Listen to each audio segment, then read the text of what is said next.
नमस्कार, सलाम, आदाब। मैं हूं शाहरुख और खैर मकदम करता हूं आप सबका अपने YouTube channel Khan education hub पर। एक तवील वक्फ़े के बाद फिर से आपसे रूबरू होने का मौका मिला है। सबसे पहले तो आप सबको बहुत बहुत बधाई कि आप बहुत दिनों से फ़र्स्ट ग्रेड एग्ज़ाम के विज्ञापन की या फिर कहे एडवर्टाइजमेंट का आप इंतज़ार कर रहे थे, जो कि राजस्थान लोक सेवा आयोग ने 25 अक्टूबर 2024 को जारी कर दिया है। राजस्थान लोक सेवा आयोग ने फर्स्ट ग्रेड की जो विज्ञप्ति निकाली है उसमें टोटल 2202 पद है, जिसमें 24 विषय हैं, 24 सब्जेक्ट के 2202 पद हैं। इस वीडियो में हम बात करेंगे कि आरपीएससी ने जो नोटिफिकेशन जारी किया है उसमें कौन से सब्जेक्ट के कितने पोस्ट हैं, कौन से सब्जेक्ट की कितनी पोस्ट हैं, और इसके साथ साथ हम ये भी बात करेंगे कि जो एग्ज़ाम होनी है वो कैसे होगी, कितने तारीख से कितनी तारीख के बीच में फ़ॉर्म भरे जाएंगे, और इसके अलावा ये भी बात करेंगे कि कौन फ़ॉर्म भर सकता है, कौन नहीं भर सकता, इसकी एलिजिबिलिटी क्या है। इसी के साथ और भी जो नोटिफिकेशन में अहम बातें दी गई है हम उनके बारे में बात करेंगे। वीडियो में शुरू से आखिर तक ज़रूर बने रहे। अगर ये वीडियो आपको पसंद आए तो इस वीडियो को अपने दोस्तों के साथ शेयर कीजिए, लाइक कीजिए और कमेंट ज़रूर करें और बताइए कि ये वीडियो आपको कैसा लगा। बिना देरी किए चलो शुरू करते हैं। सबसे पहले हम जानते हैं कि जो आरपीएससी ने नोटिफिकेशन जारी किया है उसकी विज्ञप्ति संख्या क्या है। तो इसकी जो विज्ञप्ति संख्या है वह है 19 exam school lecturer RPSC EP 1 2024-25, और इसका जो फॉर्म भरा जाएगा वो होगा ऑनलाइन फॉर्म ही हमें भरना है, ऑफलाइन फॉर्म हम नहीं भर सकते। जो 2202 पोस्ट हैं उसका वर्गीकरण आरपीएससी ने किस प्रकार किया है उसके बारे में हम जानेंगे। सबसे पहला जो सब्जेक्ट है वो है हिंदी। इसमें 350 सीट है वो आरपीएससी ने इस वर्गीकरण में दी है, और जो रिजर्वेशन है उसको कई कैटेगरियों में बांटा गया है, जैसे जनरल है, एससी है, एसटी है, ओबीसी है, एमबीसी है, ईडब्ल्यूएस है और हॉरिजॉन्टल रिजर्वेशन, जिसमें पीएच को अलग दिया गया है और एक्स सर्विसमैन को अलग दिया गया है। इसके बाद हम बात करें कि हर कैटेगरी है, जैसे जनरल है, SC, ST, OBC, MBC, EWS, इनको फिर कई हिस्सों में डिवाइड किया गया है, जैसे जनरल और ओबीसी जनरल है, एससी जनरल है, एसटी जनरल है वगैरह जो भी है। फिर है दूसरा है वो महिलाओं के लिए है, फिर जो विधवा है उनके लिए है, फिर जो तलाकशुदा है उसके लिए है। यानी हर कैटेगरी को फिर 4 सब कैटेगरी में डिवाइड किया गया है। जो सबसे पहला सब्जेक्ट है वो है हिंदी, और हिंदी में काफ़ी पोस्ट है इस बार, जो तकरीबन 350 के आसपास है। फिर दूसरा सब्जेक्ट है वो है इंग्लिश, और इसमें भी खूब सीट आई है जो कि 325 सीट दिखाता है। अगला है संस्कृत की इस भर्ती में टोटल 64 पोस्ट है। 64 पोस्ट पर संस्कृत में भर्ती होनी है। फिर अगर हम बात करें तो वो होगी राजस्थानी। चौथे नंबर पर राजस्थानी है, और राजस्थानी में इस बार टोटल 7 पोस्ट आई है। फिर है पंजाबी की 11 पोस्ट हैं। उर्दू विषय की इस बार 26 पोस्ट नोटिफिकेशन में दी है। 26 पोस्ट में से 7 पोस्ट हैं वो जनरल के खाते में है, 2 जनरल वीमेन के हैं, एक जो विधवा है उसके खाते में है। और फिर हम बात करें जो अलग अलग कैटेगरी है उसमें किसी को 2 मिली है, किसी को 1 मिली है, किसी को 4 है, इस तरह से ये बांटा गया है। फिर है हिस्ट्री में इस बार 90 सीट है। पॉलिटिकल साइंस में इस बार भी खूब सीट है, 225 सीट है। ज्योग्राफी की 210 सीट है। इस बार 4-5 सब्जेक्ट में ही सीट खूब आई है, बाकी में कम सीट है। ज्योग्राफी की बात अगर हम बात करें तो इकोनॉमिक्स की 35 सीट है, सोशियोलॉजी की 16 सीट हैं, होम साइंस की 16 सीट हैं, फिर केमिस्ट्री की 36 सीट है। 36 सीट है वो जो केमिस्ट्री है उसे दी गई है। फिज़िक्स की इस बार अच्छी सीट है, 147 सीट है। मैथ की 153 सीट है, बायोलॉजी की 67 सीट है, कॉमर्स की 340 सीट अपने आप में एक बड़ी संख्या है। फिर है ड्राइंग की, चित्रकला की 35 सीट है, म्यूजिक की 6 सीट है। म्यूजिक और चित्रकला की भी सीट है, जिसमें चित्रकला की 35 और म्यूजिक की 6 सीट है। फिर है फिजिकल एजुकेशन, जिसकी 37 सीट है। कोच रेसलिंग की 1 सीट है, कोच खो खो की 1 सीट है, कोच हॉकी की 1 सीट है और कोच फुटबॉल की 3 सीट है।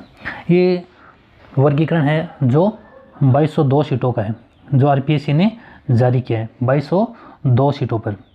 इसके बाद में हम अगर बात करें तो जो ध्यान देने योग्य बात है वो है ये जो आपके सामने स्क्रीन पर है। इसमें क्या दे रखा है, अभ्यर्थी को वांछित शैक्षिक अर्हता, शैक्षिक योग्यता, अनुभव एवं आयु इत्यादि होने पर ही ऑनलाइन आवेदन करना चाहिए।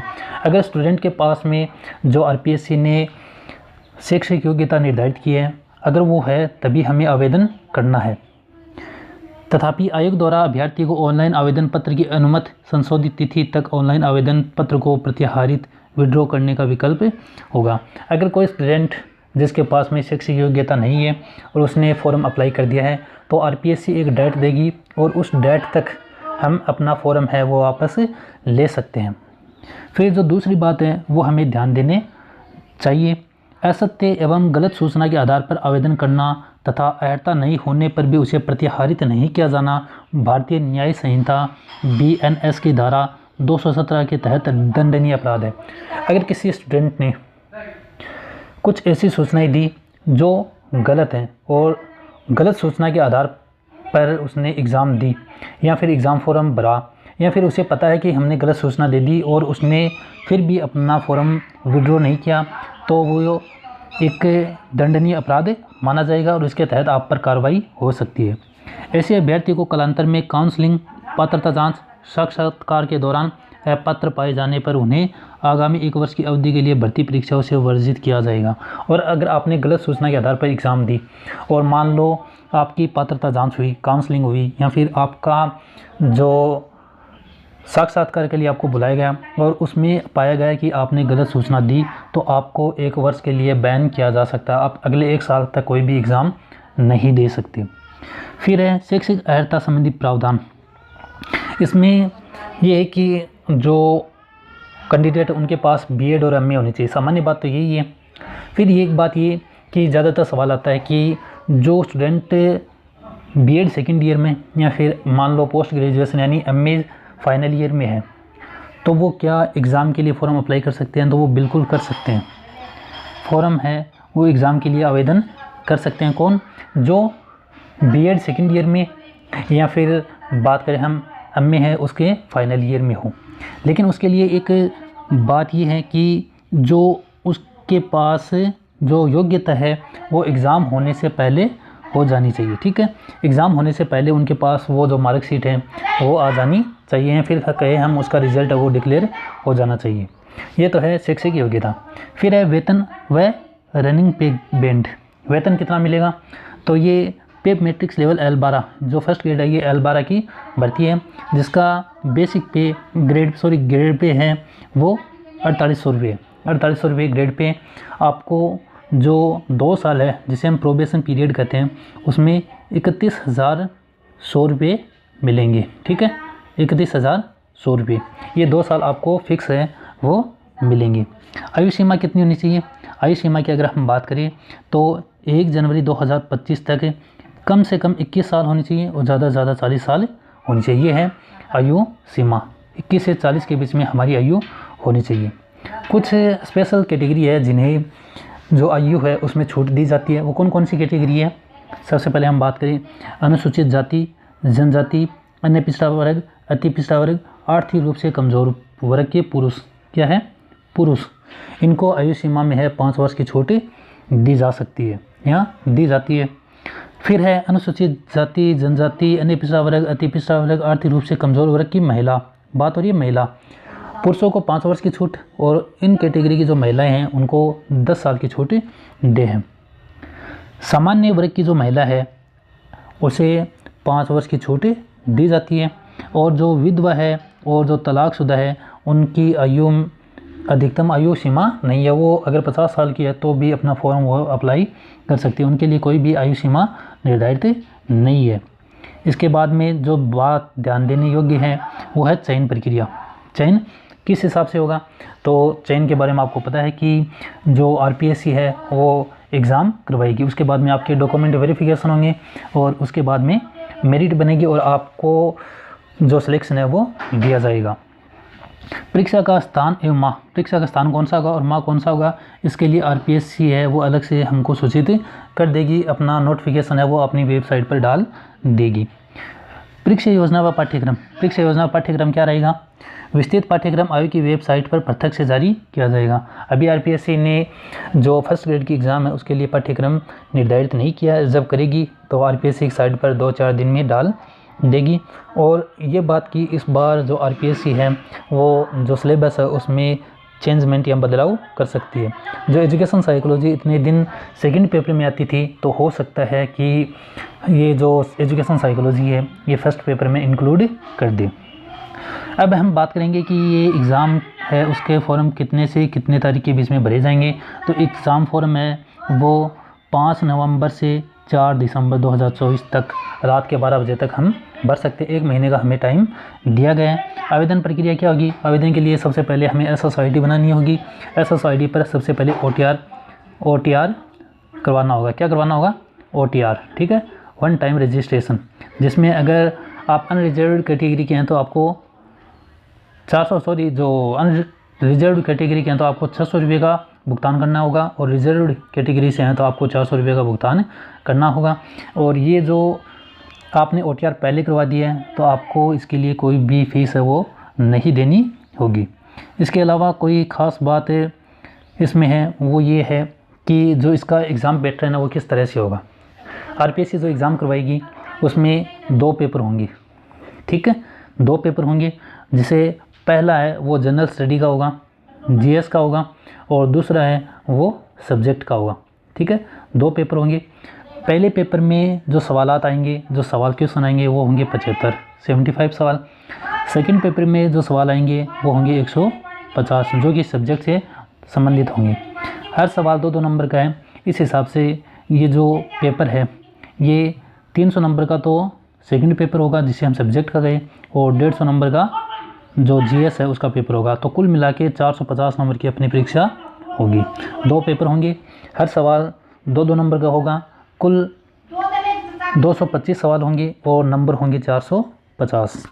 तो ये 2 पेपर होंगे। 2 पेपर में क्या आएगा ये हम देख लेते हैं और फिर इसके बाद में अपना ये वीडियो ख़त्म करेंगे। पहला पेपर जिसे हम जनरल स्टडी कहते हैं, उसमें जो आएगा वो क्या होगा, एक तो होगी हिस्ट्री, किस की, राजस्थान और इंडिया की। इंडिया और राजस्थान की हिस्ट्री होगी, और इसमें जो स्पेशल चीज़ होगी वो होगी इंडियन नेशनल मूवमेंट। इसके संदर्भ में ज़्यादा सवाल पूछे जा सकते हैं।